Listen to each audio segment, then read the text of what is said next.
You made it to level 2, deeper questions leading to deeper answers. I'm Tomas Garza, and I'm here to help you decide to transform. I'll be setting the pace for the process to support your unfolding.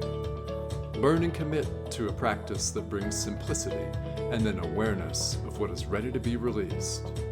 Join me now and allow the experience of a deeper sense of love.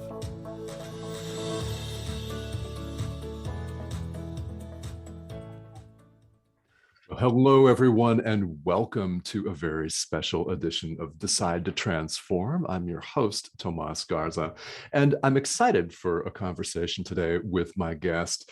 Andrew Mondia joins me, and I want to say a few words about Andrew before we jump into what's going to be an energetic and a fun dialogue that I know you're going to love. Now, Andrew is a multi-talented individual, an international actor and speaker, and has talked about various heavy-hitting subjects in life. He's passionate about sharing his story of overcoming challenges from childhood trauma and bullying to attempted suicide. Now, he has also worked with award-winning actors and directors and has been featured in publications such as UK's The Guardian, The Washington Post, and he's been on BBC Radio 1.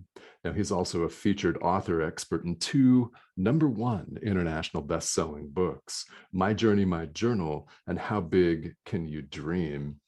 Andrew, I'm excited to chat with you today. Welcome to the show. Thank you, Tomas. It's really great to be here. I'm really excited too. This is really, really fun. And the listeners out there, well, if you've listened to the show before, you know that I don't go in with much of a preconceived idea for what's going to happen. We're kind of free-forming it out here, and I love that. So, Andrew, the first thing that really jumps out is multi-talented, which is an intro that I love. And you have been through and spoken publicly about a lot of very, very difficult subjects. Yes, I have. It's more in recent years. We're almost like a decade where I've been slowly opening up. It's part of my own transformation to telling my story.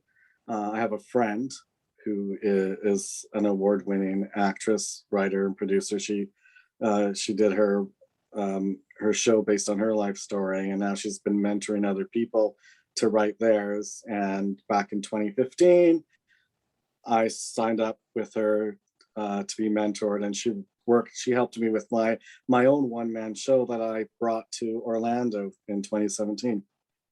Okay. Now, this is something that came up that intrigued me when we were speaking on the phone. So listeners, we always talk on the phone before, and we had an amazing conversation. Now, you have been involved in the acting world for some time. Yeah. Now, quite a long time. Yeah. You could say it was probably since I was like born, because I've always entertained people. It was, my biggest inspiration is my grandfather. He and my grandmother, my paternal grandparents, because I have to set a little bit of context, because I have a multinational, international family base. I mean, and most of my relatives speak Italian. Okay. And so my mom's parents, I would try speaking Italian to them, and I would call them the Italian name of grandma and grandpa, whereas my dad's parents, even though my grandfather is originally native Italian, I would call him the grandpa and grandma. And so if I ever refer to no, that's my, but anyways. Okay, you bet. So just so people wonder, okay, what's no, if they ever said it.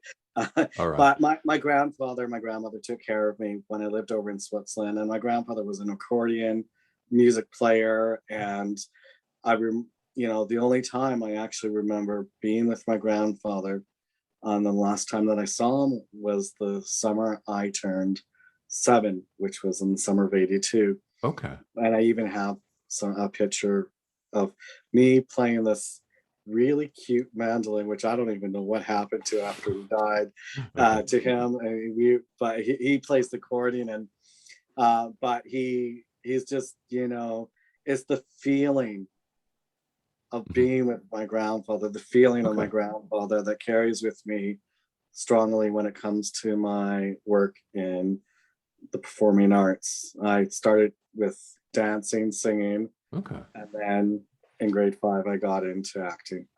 All right. Well, I love that. That's a very powerful and it's a resonant story, and the mandolin's quite a resonant image.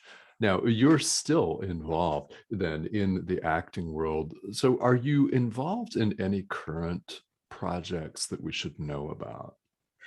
Right now, I've been taking a little bit of a hiatus for Okay. healing Oh, yeah. from a brain injury. Mm, Because last October I was in a car accident, and I'd still been I was starting to work back and getting back into film, and like into the film industry, film and TV industry. Uh, and I'll start getting my packages together so I can submit to talent agents and okay. managers for Yeah. representation when I had this accident. And it's been a huge life changing, like Mhm. literally, it's been like I've had some Yeah. major epiphanies. Like I'm having to be like take care of myself, and just focus on myself, focus on what it is I want to do as well. Because up until like I was like till 2000, 2001, or actually no, 2003 I should say, because that's when I read the book. I like acting was like my everything. Okay. I was literally I used to be in my head so much, as a but anyways, I'm going off topic. Oh, I it's just all right. Yeah. No, I have a you tendency to talk on and on and on, but it's like yeah.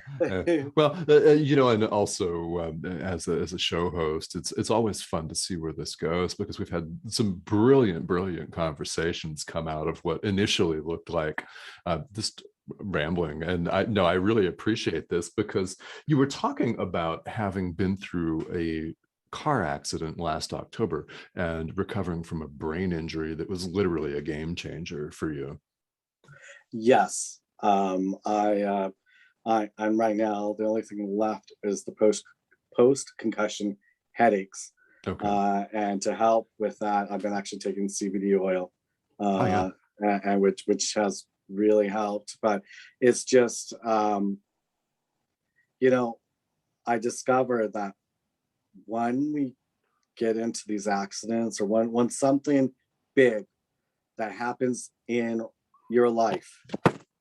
Mhm. Oops, that Yeah. was my iPad. Oh, Hopefully, well. did you? Well, listeners, no iPads were harmed in the recording of this show. We promise. I don't know what happened. I tend, like, because I'm Italian, I'm like moving, like, Oh, yeah.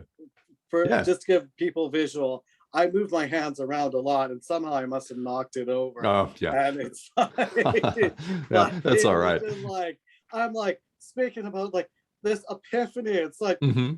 Right. I've had, there have been a few times in my life where I've had like, something big happen, Hmm. and it was like a wake up call. It was the universe is sending us a message that we need to look at things differently, or we need to Hmm. accept.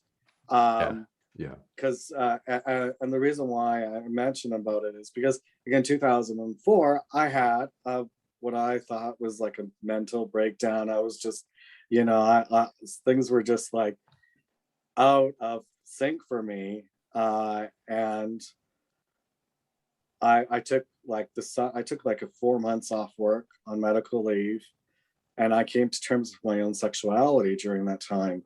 Okay. And so Hmm. that was like a huge pivotal point. Now Mm. with this car accident, um, it was, it was to do more with believing in myself, knowing that Okay. I am the God of me. I've Mm. been, I've been a huge, like I've been into personal development. People come into my life for a reason, and I meet people and I learn from them. And it was just, we may say, oh, I believe in myself, but it's like, do you really believe in yourself? Or are you just saying that and masking the underlying tone where it's like you're saying, I believe in myself, but underneath you're saying, yeah, I don't really think so. I'm just like, it's like, Yeah. it's like, Yeah. I, I mean, I'm a very sensitive person, and when I show my feelings, I can show them really like well. And I don't know if I could actually, I don't know if I could really lie, because if I lie, you could probably tell me, you could probably tell right away. It's like I could try and Yeah. say, yeah, when I was a teenager, I was like suspended like so many times. I was just like, but that wasn't the case. I was like, I, I, I'm your nerd type. Okay, I wear glasses to give Uh, visuals for people. I, right I've, on. I've worn glasses all my life. But anyways, uh, but yeah, it was believing in myself, Okay. uh, and uh, and that was the biggest thing that came out of this Okay. accident, and get into a bit more of a clarity and understanding as to where it is that I would like to go. Okay. Yes. And this is something that I think a lot of people can relate to because you alluded to this a moment ago. The universe often pushes us when we're so resistant to what's coming next. It arranges and conspires, you might say, for an event to occur that will get us out of one state of being and into the next. Now, you mentioned a moment ago coming to terms with your own sexuality. Would you tell us a little bit more about that? Okay, yes. I came out as being gay in 2004. Before then, Okay. Mhm. like sex in high school was like a taboo subject for me. I was very uncomfortable. I was Uh, very uncomfortable talking about it, all right. and it was something that I don't know. It's just like I just did not want to talk about it because I did not have an understanding. Mhm. I there was lots going on at home growing up, and I do remember in high school someone had alluded to me being gay, but Mhm. I didn't really think nothing of it. I was like, I didn't know what gay was. I mean, uh, I do know that a friend of the family, when we lived, like, because I was originally born and raised in British Columbia, Okay. like Vancouver, Mhm. and like earlier childhood, and then I lived near Victoria, BC, lovely, beautiful Victoria, Oh um, yeah. Yeah. and uh, but there was a friend in Vancouver uh, who was gay. Mhm. And to me, like, I did not think nothing of it. I mean, to me, I treat people, everyone to me is, there's no sense in judging people if you haven't met them, even if they're gay. I mean, because, you never know who they are really. I mean, Mhm. yes, you've had a bad experience, but be open and just, still keep guard, but you never know what can happen when you connect with people, when you meet people, and you talk to them, Right. and you get to know them. Mhm. I mean,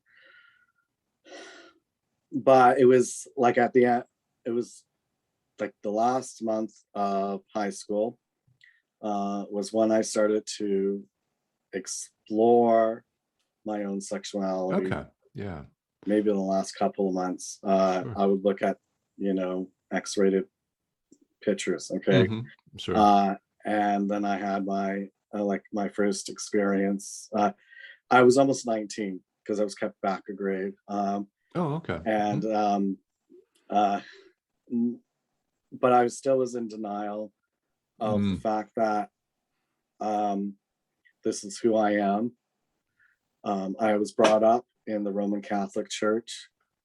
Okay. I had my ideas as to a relationship that I wanted, and I never really in a million years would have known, like, would have thought, oh, this is who I am. Sure. Um, I mean, when I went over to Europe, to Switzerland for the year after high school, like I was there from like September of '94 to August of '94.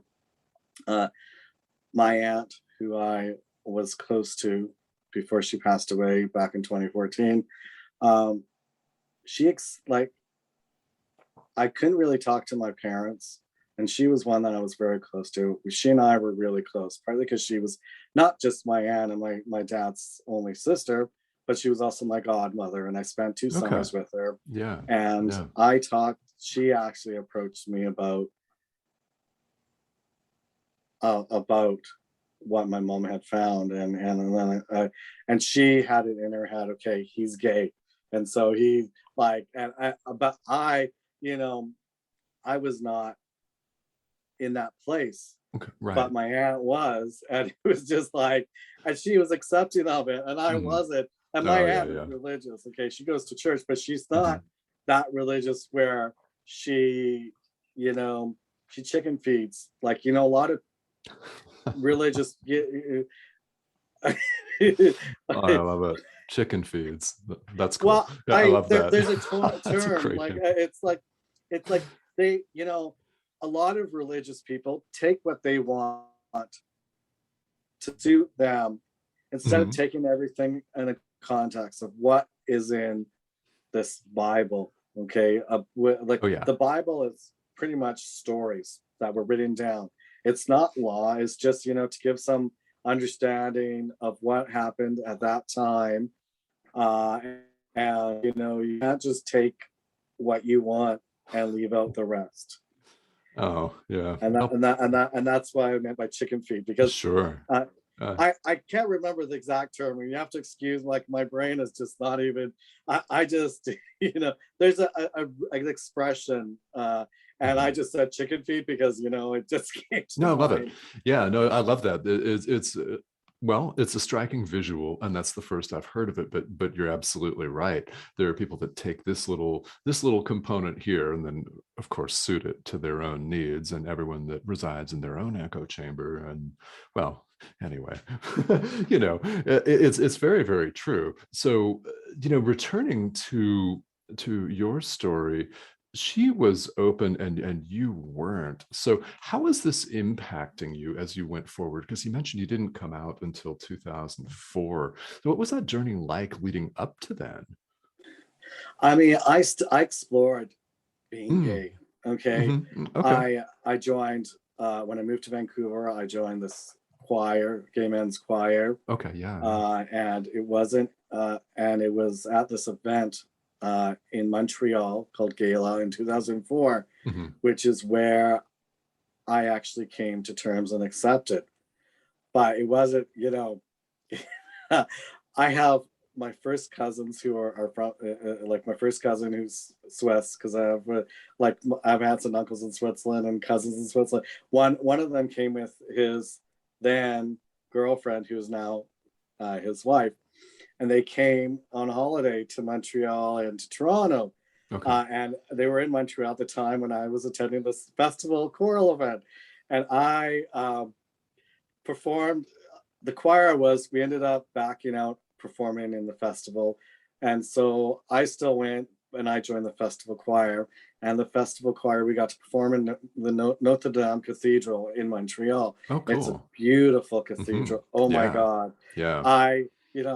I don't know how I managed to find the most opportune moments to be in these wonderful venues. But anyways, they were in Montreal on the night that there was performance. I didn't tell them that it was a gay and lesbian event. Okay. Yeah. I kept that out. I just said, I'm singing in this choir. And then Yeah. afterwards, like, when I'm I, so because I wasn't, to me it's like, I'm singing in this choir, and they were like, and I don't know what, I haven't really talked to them about it, to be honest with you. Oh, I I just gotcha. know that anyways, it wasn't. And then, but anyways, after I did 2 weeks in uh, like went to gala and went to spend my birthday with my sister. I went back home, and then I finally came out to my immediate family, and Okay. it Yeah. was just, and it was like a release when you accepted. I mean, I even know, Mhm. like, this acting teacher I Yeah. had in 2000 when I did this full-time acting program. He talked about accepting yourself. When you accept yourself, then you're able to blossom more, because when you have troubles with self-acceptance, Hmm. we sort of, we keep the our lotus sleeves are closed in, if you know Yes, what I mean. I do. Yeah. I'm trying to give an analogy to the You listeners, because you bet. it's the first time I've done this, to be honest with you. I Oh, have okay. to Well, say, no, I'm enjoying it and I'm learning a great deal, and yeah, it's because going great. and Yeah. that's what I'm beginning to realize is, you know, it's about accepting who we are. I mean, it doesn't make a difference Yeah. if you're gay or not. I mean, there Right. could be some other aspects. I mean, Mhm. we, you know, I grew up in the like I grew up in the old mentality and the new mentality.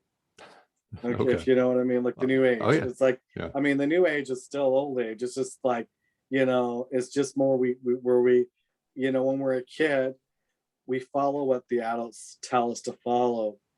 And a lot of the time, some of that is hindering on what it is that we are meant to do, like Sure. with our passions, with what we love to do.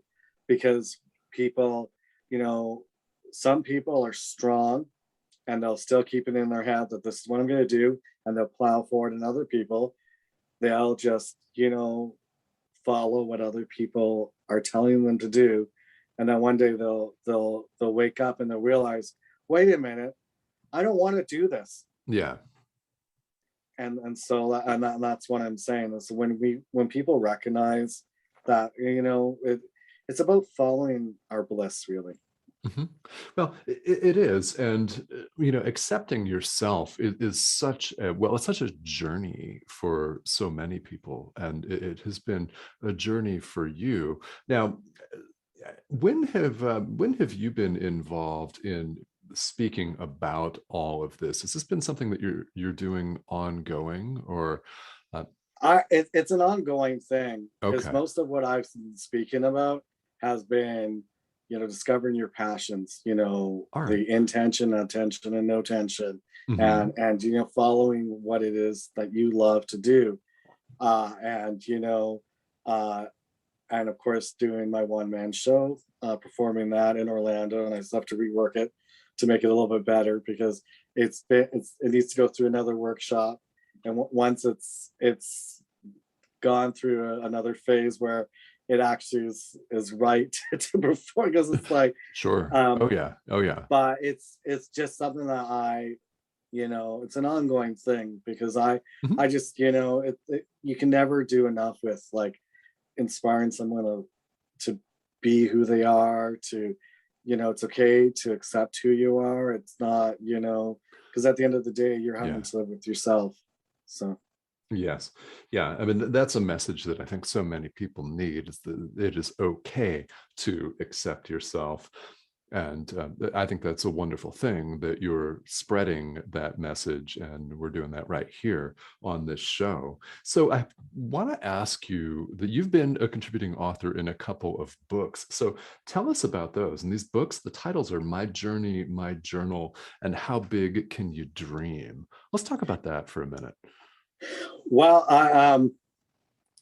because sometimes I do things and I don't even realize, like, I'll enter things, or I just, like, I've gone through life, okay, for a lot of my life, some of my life, people ask me, like, how do you do that? Like, I mean, you're like, you get to do these things, and this happens to be one of those occasions, okay, because I had won a spot to write an inspiration on a day for a journal, and then I was invited for the next year, and it was just like, wow, this is so cool. And so I did it, and uh, and and I just, it's nice to write words of inspiration, and other people get it Yeah. and read it, because it's just, because we can all use inspiration, especially with what's going on. Rather than tear each other apart, we need to inspire and encourage each other to just, be respectful and stay safe. And so it's just, I like to bring the light to people. Yeah. I'm a bringer of light. Hmm. Like someone mentioned, like the light in the, I'm a light in the universe, because Hmm. I don't want, there's no, the dark spots are just challenges. That's all. Yeah. Well, they really are. Now, as you've been speaking to audiences, is there one audience that stands out as being more memorable for you, or one where you learned the most about yourself? Um, I not I have to think about that, because I Sure. don't really have, each occasion is always something different and something new. It is. Yeah. Yeah. Um, Yeah. and I mean, the first time I did an earlier version of my one man show, uh, I was so proud that I actually went up and did my one man show. I did it for like 40 minutes. Oh, right Um, on. and Cool. it was just, for me, it was just, you know, to to say yes, I actually did it. I just, it Right. was just like, Yeah. it was something that I wanted to do. And I know something like, a lot of people, we have the fear to do it. And it's just, and I think for me, that was really momentous, because I actually, I got a lot out of it. And, okay, yes, it was more of my delivery wasn't the best, but at least I did it. And like my friends were there, and it was it was just very nice to have done something like that. So I love it. Well, yeah, I mean that's a it's one of those situations, isn't it, where you do it the first time and you think, "Oh my God, I actually did that. All right, let's do it again." yeah. Yeah. So and I took a huge break. I Oh, yeah, I yeah, didn't yeah, do yeah, that for until, sure. because I did it in London, when I was Mm, living there in London, England. okay. And this was, I think, in 2011. All right. I can't remember exactly when it was, Okay.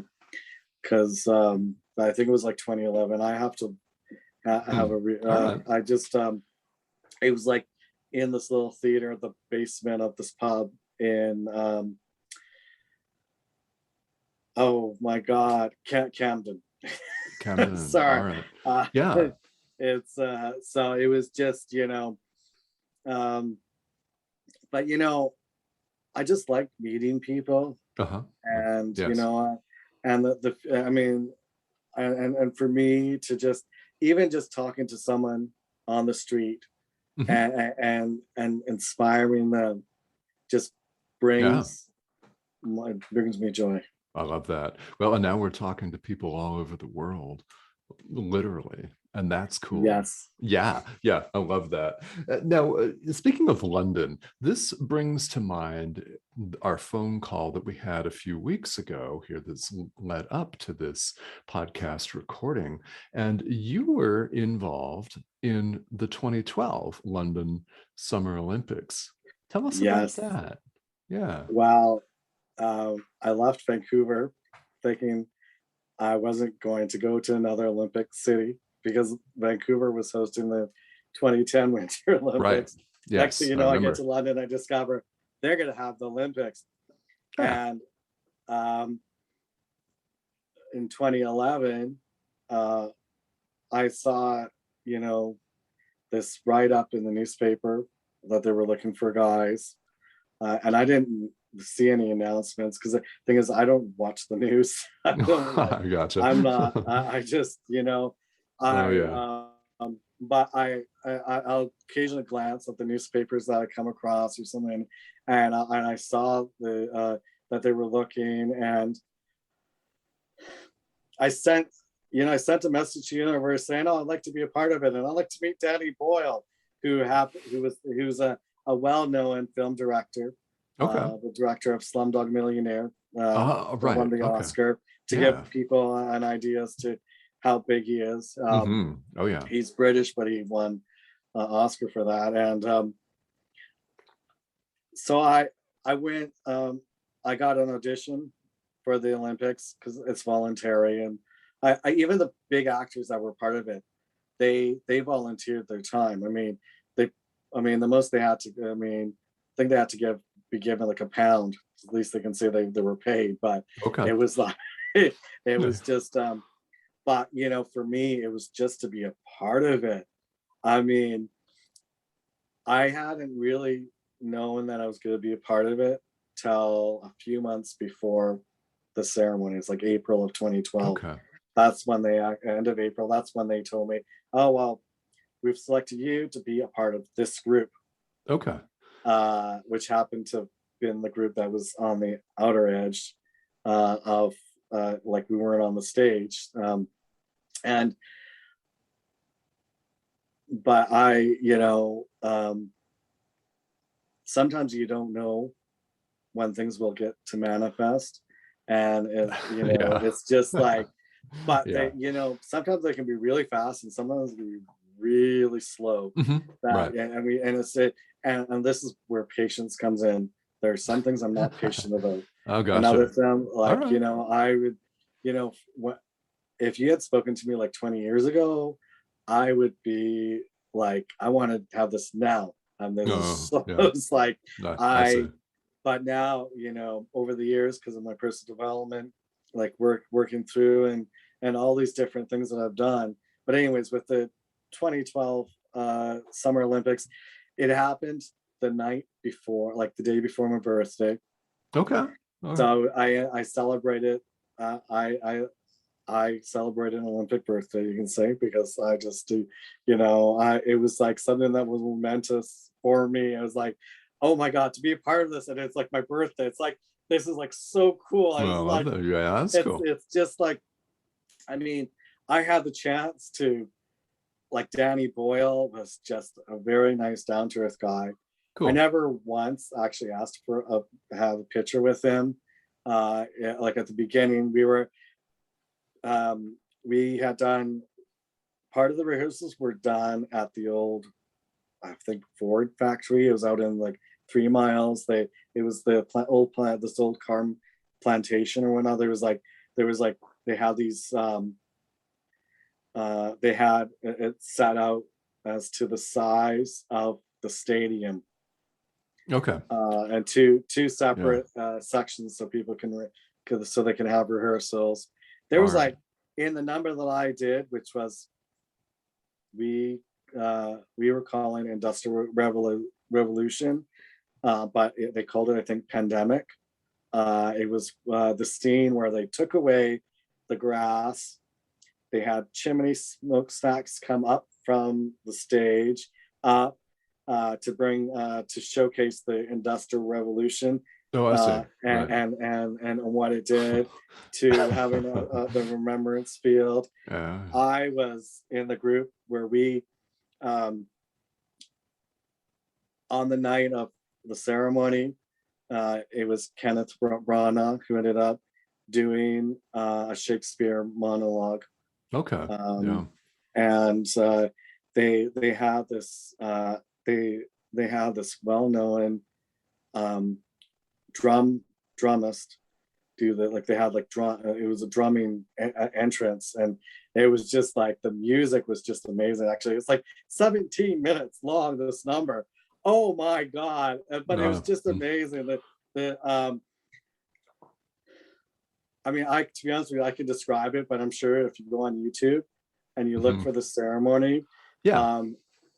if you watch the 3D version, you can Okay. actually see me for like 6 seconds being Fabulous. chased by these guys going down this ramp while I'm going to my position on the side of the field. I got my entrance was from but anyways, when the drumming music happened, they had on one side of the stadium during the ceremonies, they had where they had a tree and a hill, and it was served. It was supposed to be a symbolism of Glastonbury, like the tour, the Sure. tour in Glastonbury, Hmm. and they had this tree, and at one point the tree would lift, and out would come like these guys that were like um, miners, and I was a miner, and Hmm. so I had to Okay. darken myself up, Gotcha. and Yeah. I would, and it was to be honest with you, down below below below the tree, I felt like I was in a church. I mean, literally, it was Mm. just like that, like All right. but it was just such but when I was doing it, I was just in such an awe. I mean, I just cannot believe it. It's like, oh my God, I have to pinch myself. I mean, I got Mm. to be a part of, I was a part of another big event in 94 before I left to go live in Switzerland for the year, which was the Commonwealth Games. Because Okay. Sure. where I was living, Victoria was the host for the 94 Commonwealth Games, which is all the countries that are under the Queen of England. Hmm. It's just a smaller version, but just the Commonwealth Right. countries of the Queen of England, Sure. and it was and that was special in itself. And so two Hmm. times I've had the pleasure to perform in front of the Queen. The All first right. time was the 94 Commonwealth Games, and the second Okay. time was the Paralympics, being in Her Majesty's choir in the opening of the Paralympics. All right. But it's just, to be involved in such a big event is Hmm. just, it's something that I will never forget. It's like the epitome of my time in London. I love it. I was like, oh my God. It, it's like it was yesterday that it happened, but it wasn't. It was just like, Hmm. Yeah. Well, and it's fairly interesting. It's vivid because I've never had anyone on the show that was in an Olympic opening ceremony before. So, it's very interesting, and it's really, well, it's very interesting the way people feel, and you're in there and you're thinking, oh my God, I'm really doing this. Wow. I'm really yeah. here. It's pretty And they're amazing. big. And the thing is they're really big on secrecy. And I would have loved to have told people in Canada, like talk to the news media. So at least, Oh, some people okay. know. It's like there's like at least in Victoria, I said, you know what, I'm part of the opening ceremonies in the Olympics. And if you Hmm. want me to interview me, I'm more than happy to. But it's like they were so very, and some people probably managed to have got it and I didn't. I I like to try and be respectful, but I could have, Yeah. Yeah, yeah. Well, you I could sure have, could have. Yeah, you could yeah, have. But you know what? We can do that now because we're 9 years down the road. And guys listening out there, Andrew has been in some very big world events. In fact, has performed in front of Her Majesty the Queen not once, but twice. Okay. well, So, it was not, but I would say 9 years ago because we're in 21. mhm, So it's yeah, 9 years ago when it happened, love it. and we just wrapped the Tokyo Summer Games. Hmm. Um, the thing is, what was interesting about the London 2012 is at the beginning, it was not I it was not I don't think it was well received at the beginning. Then all of a sudden something, I don't know what happened, but something changed. Then all of a sudden, like, the venues filled up, and people went to see to see the events, and it was like the Okay. best Olympics ever, that it was given like the golden laurel by the Olympic Committee, Oh, cool. because Vancouver did, London did, excuse me, Freudian slip. London did a really good job. Yeah. So did Vancouver. That's cool. Yeah. uh, Yeah. but it was just like, but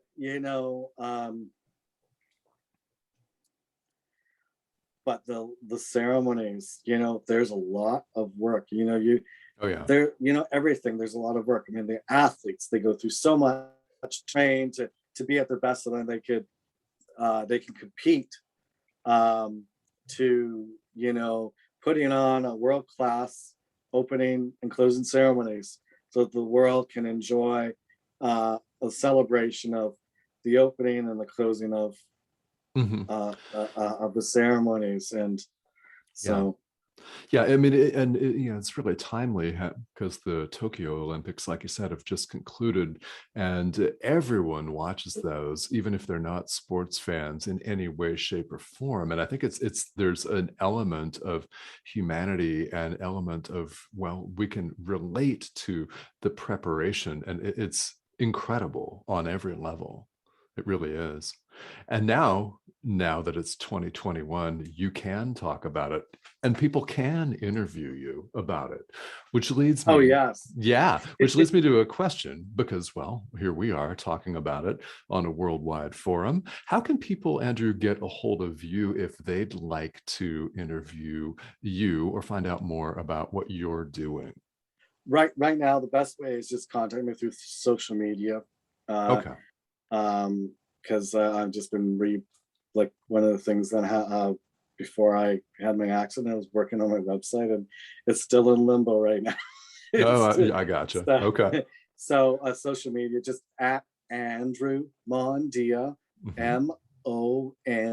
Mondia, just so people know how to spell the last name, because think of Monday, but it's an IA at the end, not an AY. Gotcha. Um, so social media is usually the best, Okay. the best way. And are we talking Facebook and Instagram here? Yeah, Facebook, Instagram, Okay. those are probably the best ways. Beautiful. All right. Yeah. And hopefully I'll have my own website back up and running soon, Love but it. we'll Okay. see. Well, well, if I may be so bold as to say you're open for interviews, so everyone get a hold of Andrew. There's Yes. so much that we could talk about and continue to talk about, but Andrew, I've learned a great deal, and there's some points here that are really, really resonant that I think people are going to connect with and really relate to. But before we wrap up here today, what else would you like to share with the listeners here? Well, different is fun. Oh, well, yeah. All right. So Mm, that's my little slogan that I've been starting to use, because I just, I just think it's really, I think we just need to embrace who we are. It's a because at the afterwards, I mean, we each are different in our own ways, and mhm. there's no two people who are alike. That's for sure. We That's for have sure. similarities, but we don't have the same thing. Like, for instance, I'm not Tomas. Tomas is not Andrew. I Mhm. mean, so it's not. And we're still talking right here on a global forum, and each of you is unique. So this really is about accepting yourself. All right. Yeah, and as we alluded to when you asked me about my accident, Yeah. and that was, I think probably the message for this podcast is accepting yourself. Hmm. Yeah, it is. And I have to tell you, I love your slogan because I happen to agree wholeheartedly. Different is fun. Very. It's very fun. Yes. Well, Andrew, thank you so much for joining me as my guest here today. It's been a real pleasure. And as always, I've had a great time and learned a great deal. Thank you for joining me. Thank you, Tomas. It was great to be here. All right. And this has been Andrew Mondia here on Decide to Transform. Thank you all for joining us, and we'll catch you back here next time. Everyone, have a great day.